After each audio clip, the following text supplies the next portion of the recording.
Hello guys, welcome to E smart classes. And आज हम करने वाले हैं एसिड बेस एंड सॉल्ट्स का पार्ट 2, जिसमें हम पढ़ेंगे indicators and different type of salts के बारे में। ठीक है जी, तो आइए शुरू करते हैं। सबसे पहला जो टॉपिक है हमारे पास, that is indicators. Indicators basically उन सब्सटेंसेस को बोला जाता है जो डिफरेंट कलर्स शो करते हैं इन एसिडिक मीडियम और बेसिक या फिर कहूँ कि एल्कलाई सोल्यूशन में। लास्ट टॉपिक में बहुत सारे बच्चों का डाउट आया था कि भैया बेस और एल्कलाई में डिफरेंस क्लियर नहीं हुआ था उनका।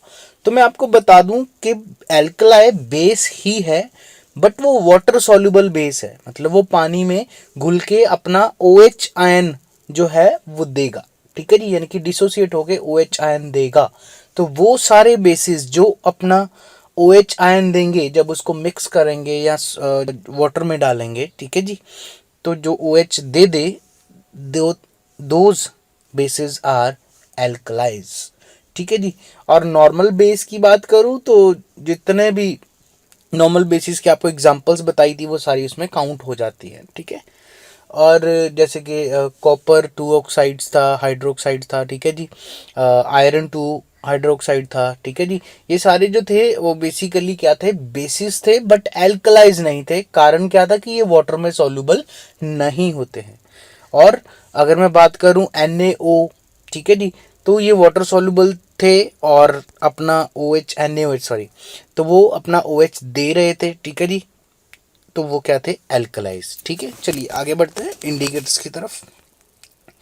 इंडिकेटर्स आर दो substances which show different colours in acidic and basic medium या एल्कलाई मीडियम। ठीक है जी, तो मतलब वो जो अपना कलर चेंज करते हैं। अब मैं बोलूँ कि मेरे पास 2 बीकर्स हैं, उनमें एक में कोई एसिड रखा हुआ, एक में कोई बेस है। मुझे नहीं पता है कि किसमें एसिड है किसमें बेस है, बट कौन सी चीज ऐसी यूज करूंगा जिसकी वजह से मुझे पता लग जाए कि इसमें एसिड है और इसमें बेस है, तो वो जो चीज है जो हमें बताएगी कि ये एसिड है या ये बेस है, उसे हम बोलते हैं इंडिकेटर्स। ठीक है जी, तो यहाँ पे आपके पास इंडिकेटर यूज होता है।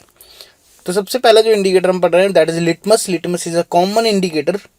और हमने पीछे भी डेफिनेशन में भी पढ़ा था कि जो एसिड था वो लिटमस को रेड कन्वर्ट करता है और जो बेस था वो ब्लू।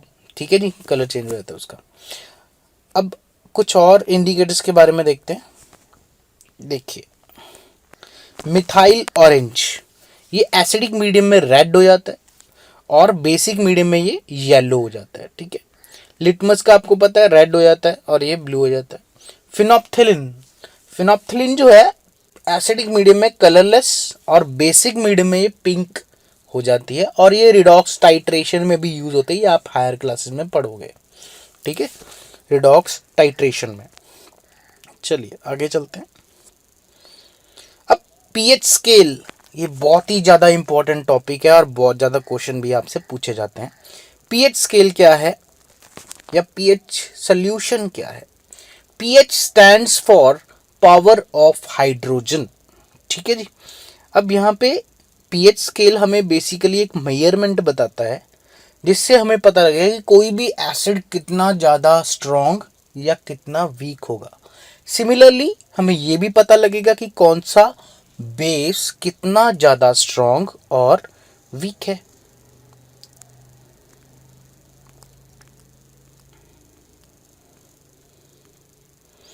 तो पीएच स्केल हमें ये बताता है कि हाइड्रोजन आयन की कंसंट्रेशन कितनी होगी किसी भी सोल्यूशन के अंदर, ये इसको मेजर करता है। क्योंकि हाइड्रोजन आयन से ही हमें पता लगेगा कि वो एसिडिक है या बेसिक है। ठीक है, पीएच स्केल बेसिकली एक ऐसा स्केल है जिसपे 0 से लेके 14 तक की एक रीडिंग होती है, और इसके 3 पार्ट्स होते हैं। मैं आपको बताता हूँ क्लियरली 3 पार्ट्स किस तरह से हम डिस्क्राइब करेंगे पीएच के। सपोज आपकी बुक आप खोल सकते हैं, एसिड बेस चैप्टर निकाल लीजिए, उसमें पीएच स्केल बना होगा।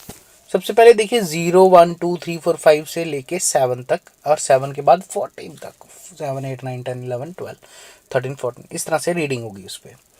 तो भैया 7 जो है वो न्यूट्रल पॉइंट है। 7 क्या है, पीएच का न्यूट्रल पॉइंट है।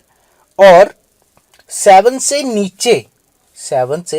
नीचे की तरफ यानी कि जीरो की तरफ आप जितना जाते जाओगे उतना स्ट्रॉन्ग एसिड आपको मिलेगा। मतलब जिसकी पीएच की वैल्यू 1, 2, 3 होगी वो स्ट्रॉन्ग एसिड्स होंगे, और जितना तुम 7 के पास जाते रहोगे उतना ही वीक एसिड होगा। ठीक है, और 7 होता है न्यूट्रल। 7 जिसकी पीएच होगी वो अक्सर सोल्यूशन जो होता है वो न्यूट्रल होता है, ना वो एसिडिक है ना वो बेसिक है। ठीक है जी। अब 7 से ऊपर की बात करते हैं।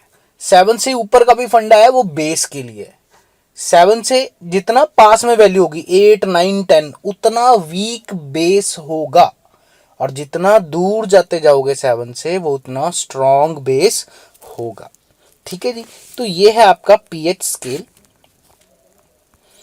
अब देखिए यहाँ पे मैंने अभी वही चीज बताई आपको कि पीएच स्केल जो है, जब लोअर द पीएच, जितनी कम पीएच होगी 1, 2, 3 है ना, उतना मोर एसिडिक सोल्यूशन होगा, और जितनी हायर पीएच होगी 13, 14 है ना, 12, 13, 14 उतना ही मोर एल्कलाई वो होगा, मोर बेसिक वो होगा।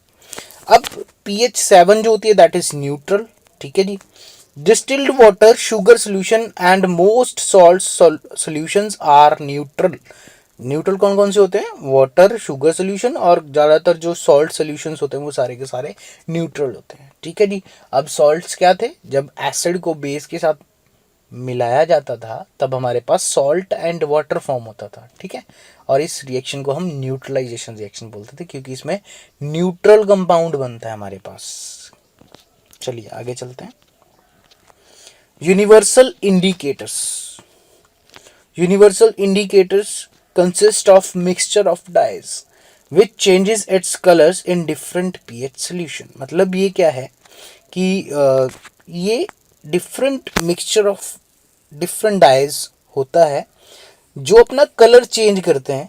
ठीक है जी, और शो करते हैं कि कोई भी चीज़ कितनी एसिडिक और कितनी बेसिक हो सकती है। ठीक है, यहाँ पे आपके पास शो कर रखा है, ये देखिए।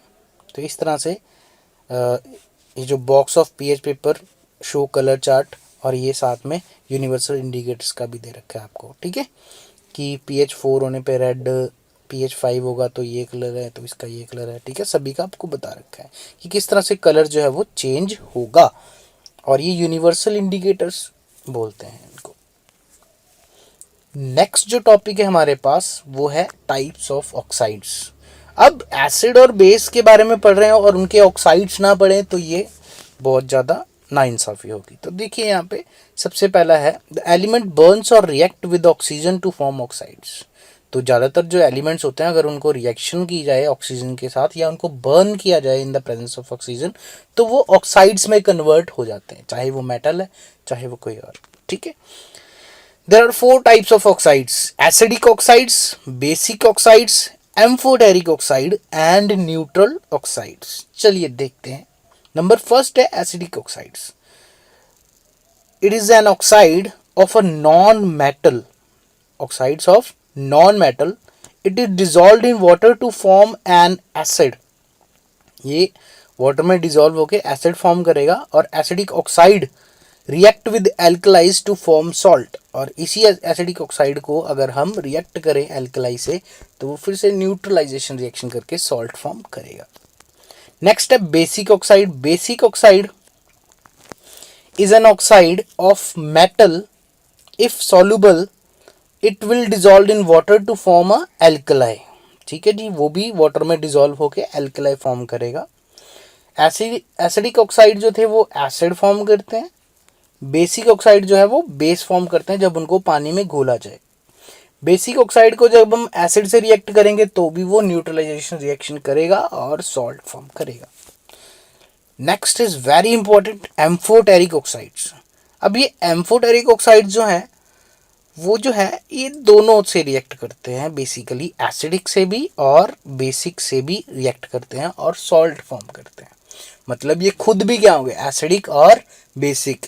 सो जो ऑक्साइड एसिडिक और बेसिक दोनों होगा, ठीक है जी, तो वो क्या कहलाएगा, एम्फोटेरिक ऑक्साइड कहलाएगा। आपकी बुक में अच्छी सी डेफिनेशन दे रखी है, आप वहाँ से भी देख सकते हैं, और यहाँ पे आपको कॉन्सेप्ट समझ आ गया होगा। एम्फोटेरिक जो एसिडिक और बेसिक दोनों होता है। ठीक है, तो अगर मैं एम्फोटेरिक ऑक्साइड को, किसी भी एम्फोटेरिक ऑक्साइड को, मैं आगे एग्जांपल भी आपको दिखाऊंगा, अगर इनको मैं एसिड से रिएक्ट करूं तो ये बेस की तरह रिएक्ट करेगा और न्यूट्रलाइजेशन रिएक्शन होगी। अगर मैं इसको बेस से रिएक्शन कराता हूं तो ये एसिड की तरह बिहेव करेगा, ठीक है, और क्या फॉर्म करेगा, सॉल्ट एंड वाटर फॉर्म करेगा। लास्ट है हमारे पास न्यूट्रल ऑक्साइड्स। ये बेसिकली किसी से रिएक्ट नहीं करते, ना एसिड से ना ही बेस से, इसलिए इनको न्यूट्रल बोला जाता है। चलिए आगे चलते हैं। अब हमने जितने भी ऑक्साइड्स पढ़े उनकी एग्जाम्पल के साथ हम आपको बता रहे हैं। एसिडिक ऑक्साइड कौन से होंगे, carbon dioxide, sulphur dioxide, nitrogen monoxide, ठीक है, और ये react with alkalis to form salt and water, ये हमने अभी पढ़ा। बेसिक ऑक्साइड कौन कौन से होंगे, Na2O, calcium oxide, potassium dioxide, magnesium oxide, copper oxide, ठीक है। तो ये सारे के सारे क्या होंगे, बेसिक ऑक्साइड्स होंगे। और इनको अगर एसिड के साथ रिएक्ट करूंगा, बेस है, तो अगर एसिड के साथ रिएक्ट होगा तो न्यूट्रलाइजेशन रिएक्शन होगी तो सॉल्ट फॉर्म करेगा। एम्फोटेरिक ऑक्साइड्स, एम्फोटेरिक ऑक्साइड्स वो ऑक्साइड्स जो एसिडिक और बेसिक दोनों होते थे। सबसे बढ़िया एग्जांपल है Al2O3। आप थर्ड चैप्टर में भी इसका क्वेश्चन देखोगे, वेल्डिंग ऑफ रेलवे ट्रैक्स वाला क्वेश्चन आएगा, तो उसका भी आंसर होगा Al2O3, एम्फोटेरिक ऑक्साइड होता है, ठीक है। एल्यूमिनियम का ऑक्साइड है ये। PbO और ZnO, ये सारे के सारे क्या हैं, एम्फोटेरिक ऑक्साइड्स हैं, और ये बोथ एसिड और बेस से रिएक्ट करके सॉल्ट फॉर्म करते हैं। Neutral oxide water, carbon monoxide और नाइट्रोजन डाइऑक्साइड, तो ये सारे के सारे जो हैं न्यूट्रल ऑक्साइड्स हैं, ठीक है, और ये रिएक्ट नहीं करते हैं ना ही एसिड से ना ही बेस से। चलिए एक छोटी सी क्विज़ है, मैं आज क्विज़ के लिए टाइम ज़्यादा नहीं निकाल पाऊँगा, बट आप जल्दी से देख लेना और इनके आंसर्स आपको अभी दिखा देते हैं। आप नोट कर लीजिएगा, वीडियो पॉज करके इन क्वेश्चंस को लिख के, एंड देन उसके आंसर्स आप पहले खुद गैस कीजिएगा, एंड देन उसके बाद यहाँ से आप चेक कर सकते हैं, ठीक है। ये उनके सॉल्यूशंस हैं। चलिए अब सॉल्ट्स के बारे में देखते हैं। सॉल्ट्स किन्हें बोला जाता है, तो हमने इतनी बार रिपीट कर लिया है कि जब भी एसिड को बेस के साथ रिएक्ट करेंगे तो वो सॉल्ट एंड वाटर फॉर्म करेगा, और जो रिएक्शन होगी उसको हम न्यूट्रलाइजेशन रिएक्शन बोलते हैं, ठीक है। तो are formed when acid is neutralised by a base, ठीक है। A salt contain two parts, metal part जिसे हम कैटायन बोलते हैं, और नॉन मेटल पार्ट जिसे हम एनायन बोलते हैं, ठीक है। देखते हैं आगे, जैसे कि सोडियम हाइड्रोक्साइड, सोडियम हाइड्रोक्साइड, इसमें जो सोडियम है वो बेसिकली एक मेटल है, यानी कि कैटायन है, और जो हाइड्रोक्साइड यानी कि OH जो है that is non metal. Oxygen और हाइड्रोजन दोनों नॉन मेटल है, ठीक है जी, और वो एनायनिक पार्ट OH जो है वो एनायनिक पार्ट होगा यहाँ पे। अब वो कह रहा है कि सोडियम हाइड्रोक्साइड, और इसको अगर हम, ये एक बेस है जिसको अगर हम एसिड से रिएक्ट करें तो हमारे पास कौन सा सॉल्ट फॉर्म होगा, सोडियम क्लोराइड। मैं आपको रिएक्शन बताने की कोशिश करता हूँ। यहाँ पे देखिए, NaOH को अगर हम HCl के साथ रिएक्ट करें, इट फॉर्म्स, देखिए Na जो है पॉजिटिव है और OH नेगेटिव है, H प्लस है, Cl नेगेटिव है, तो Na जो है Cl लेके जाएगा और NaCl फॉर्म करेगा, और ये H प्लस और ये OH, H प्लस और OH अगर हम मिला दें तो वो H2O फॉर्म करेंगे, यानी कि वाटर फॉर्म करेंगे। तो देखिए इस तरह से रिएक्शन होगी और क्या फॉर्म हो जाएगा, सॉल्ट एंड वाटर फॉर्म हो जाएगा हमारे पास। तो कौन सा सॉल्ट फॉर्म होगा, सोडियम क्लोराइड। पोटाशियम हाइड्रोक्साइड और हाइड्रोक्लोरिक एसिड यानी कि HCl को अगर हम रिएक्ट करें तो पोटाशियम क्लोराइड फॉर्म होगा, सेम ऊपर वाली रिएक्शन का ही मैकेनिज्म यूज होगा। सोडियम हाइड्रोक्साइड को यानी कि NaOH को अगर सल्फ्यूरिक एसिड, सल्फ्यूरिक एसिड किसे बोला जाता है, सल्फ्यूरिक एसिड हम बोलते हैं बेसिकली H2SO4 को। तो इसको भी जब रिएक्शन कराएंगे सोडियम सल्फेट बनेगा, सोडियम पोटाशियम हाइड्रोक्साइड को सल्फ्यूरिक एसिड से करें तो पोटाशियम सल्फेट, कैल्शियम हाइड्रोक्साइड को नाइट्रिक एसिड होता है HNO3, इसके साथ रिएक्शन कराएं तो कैल्शियम नाइट्रेट बनेगा। अमोनियम सोल्यूशन को जब हम रिएक्शन करेंगे नाइट्रिक एसिड के साथ HNO3 के साथ तो वो अमोनियम नाइट्रेट फॉर्म करेगा। ठीक है, तो सॉल्ट्स इस तरह से फॉर्म होते हैं जब बेस एसिड से क्या करता है, रिएक्शन कर लेता है। ठीक है जी, चलिए आगे है uses of salts. Types of salts भी आएंगे, वेट कीजिए।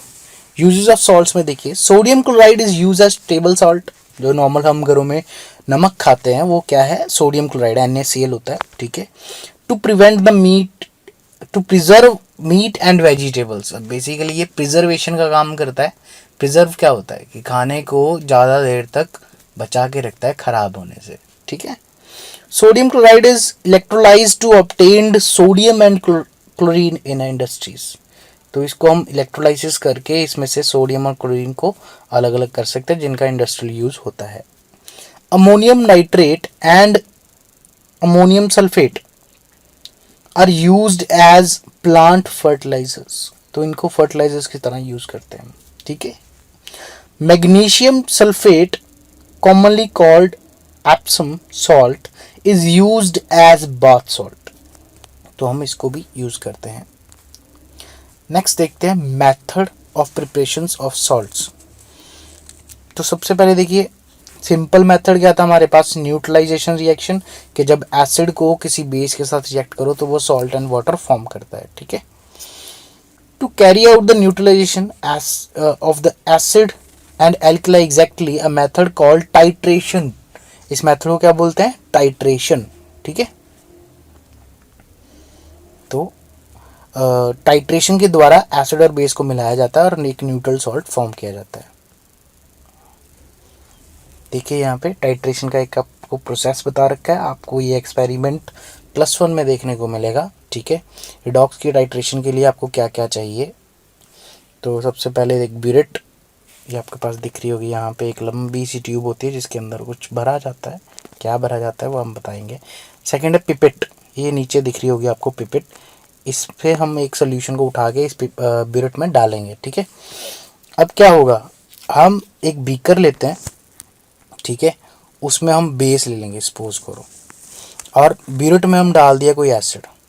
तो जैसे ही हम एसिड को बेस में ये ब्यूरेट के थ्रू डालना शुरू करेंगे, ठीक है, और एक इंडिकेटर हम ऐड कर लेंगे उसमें, जो उसका कलर चेंज होगा तो बता देगा कि वो सोल्यूशन जो है वो एसिडिक है या बेसिक है। ठीक है, और वो रिएक्शन होना स्टार्ट हो जाएगी और हम बीकर को धीरे धीरे घुमाते रहेंगे।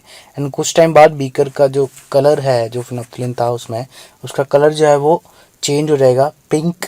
ठीक है, तो हम पता लग जाएगा कि वो बेसिकली क्या है, बेसिक सोल्यूशन फॉर्म कर रहा है। ठीक है, तो इस तरह से हमारे पास जो है वो न्यूट्रल सॉल्ट्स यानी कि सोडियम नाइट्रेट का एक न्यूट्रलाइजेशन से सॉल्ट जो है वो फॉर्म हो जाएगा। चलिए आगे चलते हैं। देखिए यहाँ पे बता रखा है, सोडियम हाइड्रोक्साइड आपने भरा था, ब्यूरेट डाइल्यूट नाइट्रिक एसिड से भरी हुई थी। जब उनको मिक्स किया गया तो हमारे पास एक सोडियम नाइट्रेट का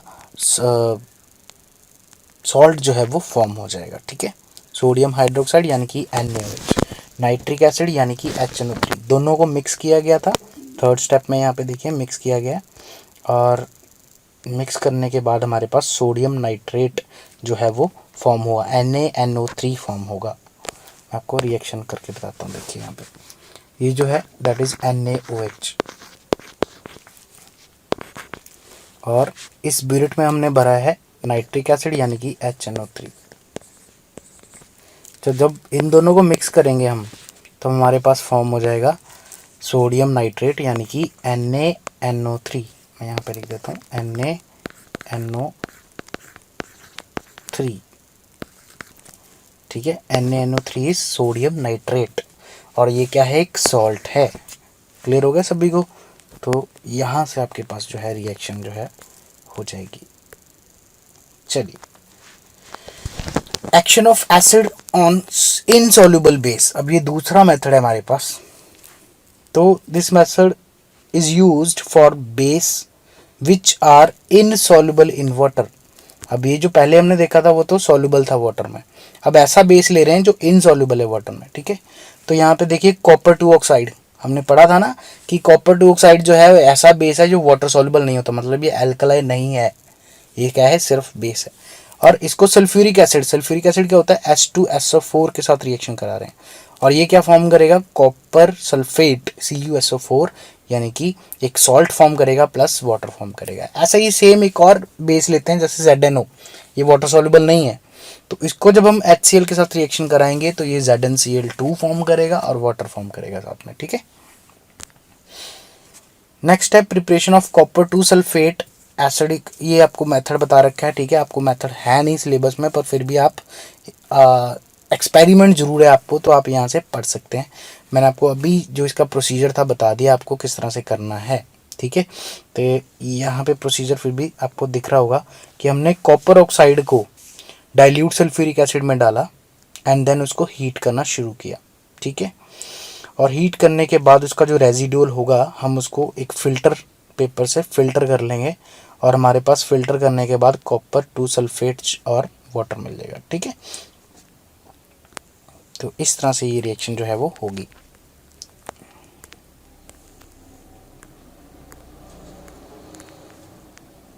नेक्स्ट है third, action of acid on carbonates. अगर हम एसिड को कार्बोनेट्स के साथ रिएक्ट करें तब भी हमारे पास सॉल्ट, वाटर और कार्बन डाइऑक्साइड फॉर्म होती थी, ठीक है। तो यहाँ पे देखिए सल्फ्यूरिक एसिड एक एसिड है, ठीक है। इसको हम कार्बोनेट कौन सा लिया है, sodium bicarbonate, sodium carbonate sorry, sodium carbonate के साथ रिएक्शन कराएंगे तो it forms sodium sulphate water plus carbon dioxide. Similarly एक और एग्जांपल लेंगे, अगर हम HCl को कैल्शियम कार्बोनेट के साथ रिएक्ट करें तो वो फॉर्म करता है calcium chloride water plus carbon dioxide. ये हमने पहले पढ़ा था कि जब भी हम एसिड को कार्बोनेट के साथ रिएक्ट करते हैं तो कौन सी गैस निकलती है, कार्बन डाइऑक्साइड। ऐसे एक क्वेश्चन अगर मैं अभी आपसे पूछूं क्या क्या होगा अगर हम एसिड को मेटल के साथ रिएक्ट करेंगे, तो वो एक गैस लिबरेट होगी, दैट इज हाइड्रोजन गैस। कब, जब एसिड मेटल से रिएक्ट कर रहे हैं।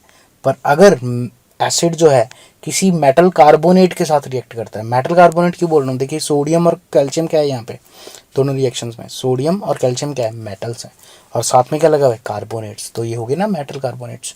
तो जब भी एसिड मेटल कार्बोनेट्स के साथ रिएक्ट करेगा तो वो सॉल्ट, वाटर एंड कौन सी गैस निकलेगी, कार्बन डाइऑक्साइड। ये आपको बहुत ज़्यादा दिमाग में रख के चलना पड़ेगा, ठीक है। नीचे एक नोट दे रखा है, आप उसको अच्छे से पढ़ लीजिए।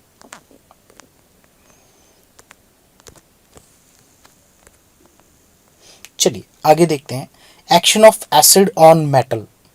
तो अभी हम एसिड को मेटल के साथ रिएक्ट करें, अभी हमने डिस्कस किया जस्ट कि जब भी हम एसिड को मेटल के साथ रिएक्ट करेंगे कौन सी गैस लिबरेट होगी, हाइड्रोजन गैस, और क्या फॉर्म होगा साथ में, सॉल्ट फॉर्म होगा। हमें तो प्रिपरेशन ऑफ सॉल्ट से मतलब है यहाँ पे, तो देखिए यहाँ पे भी सॉल्ट जो है वो फॉर्म हो रहे हैं, ठीक है। तो यहाँ पे आपको बता रखा है कि किस तरह से वो एसिड जो है वो मेटल के साथ रिएक्ट करेगा। तो यहाँ पे आप देख सकते हैं हमने क्या किया, डाइल्यूट सल्फ्यूरिक एसिड लिया, यहाँ पे देखिए बीकर में फर्स्ट स्टेप में, उसमें हमने जिंक ग्रेन्यूल्स यानी कि जिंक के छोटे छोटे पीसेस डाले, ठीक है। ये हो गया फर्स्ट प्रोसेस, और हम डाइल्यूट सल्फ्यूरिक एसिड को थोड़ा सा हीट कर रहे थे, क्लियर हो गया। थोड़ी देर बाद हम जो ये रिएक्शन मिक्सचर है उसको हम फिल्टर करेंगे। फिल्टर करने के बाद क्या होगा, जो एक्सेस जिंक है वो यहाँ पे जमना शुरू हो जाएगी, और नीचे जो है वो जिंक सल्फेट का सोल्यूशन जो है हमें मिल जाएगा, ठीक है। फिर हम इस जिंक सल्फेट सोल्यूशन को इवेपोरेट करेंगे फोर्थ स्टेप में। इवेपोरेट करने से क्या होगा, जो एक्सेस वाटर है वो रिमूव हो जाएगा, और हमारे पास जो सोल्यूशन है वो प्योर जिंक सल्फेट का जो सोल्यूशन है वो मिल जाएगा हमें, ठीक है। अब इस सोल्यूशन को हम थोड़ी देर के लिए ऐसे रख देंगे, ठीक है। और थोड़ी देर बाद, मतलब लगा लो आपके एक दिन बाद अगर हम देखेंगे तो छोटे छोटे क्रिस्टल्स फॉर्म होना शुरू हो जाएंगे जिंक सल्फेट के, ठीक है। और फिर हम इस सोल्यूशन को एक फ़िल्टर पेपर पे रख देंगे और हमें जिंक सल्फेट के क्रिस्टल्स जो हैं वो इस तरह से मिल जाएंगे थोड़े टाइम बाद, ठीक है जी। तो इस तरह से ये रिएक्शन जो है वो की जाती है और हमें एक सॉल्ट मिल जाता है जिंक सल्फेट का।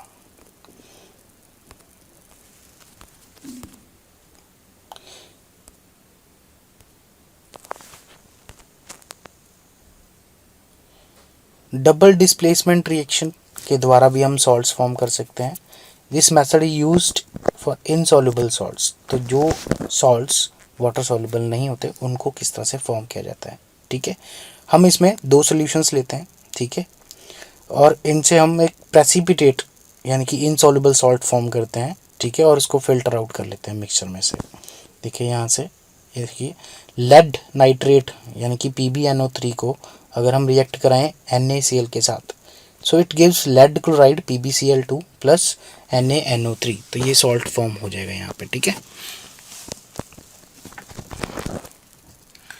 कुछ अदर सॉल्ट्स के बारे में भी देख लेते हैं जो प्रेसिपिटेशन से ही बनेंगे, जैसे कि silver chloride, barium sulphate, copper 2 carbonate. तो इनकी रिएक्शंस भी आपको याद रखनी है, ठीक है। अब सॉल्युबल और इनसॉल्युबल सॉल्ट्स कौन कौन से हैं, ठीक है। All sodium, potassium and ammonium salt जो हैं वो सॉल्युबल सॉल्ट्स होते हैं, और जितने भी आपके पास कार्बोनेट्स होते हैं एक्सेप्ट दो जो सोडियम, पोटाशियम और अमोनियम के होंगे वो सॉल्युबल होंगे। बाकी सारे जितने भी कार्बोनेट्स हैं, मेटल कार्बोनेट्स, वो सारे के सारे इनसॉल्युबल सॉल्ट फॉर्म करते हैं। सॉल्युबल में जितने भी नाइट्रेट्स होंगे वो सारे के सारे क्या होंगे, सॉल्युबल होंगे, और इसमें इनसॉल्युबल कोई भी नहीं हुआ। All sulphates except those of calcium and lead and barium, इनको छोड़ के जो है वो सारे के सारे सॉल्युबल होंगे। कैल्शियम सल्फेट और ये बेरियम सल्फेट वाले जो हैं ये इनसॉल्युबल में आएंगे। All chlorides except those of silver and lead, ये सारे सॉल्युबल होंगे, और सिल्वर क्लोराइड और लेड क्लोराइड जो है वो इनसॉल्युबल होगा। चलिए तो जल्दी से क्विक रिवीजन हो जाएगी यहाँ पे, और इसका आपको सोल्यूशन यहाँ पे मिल जाएंगे।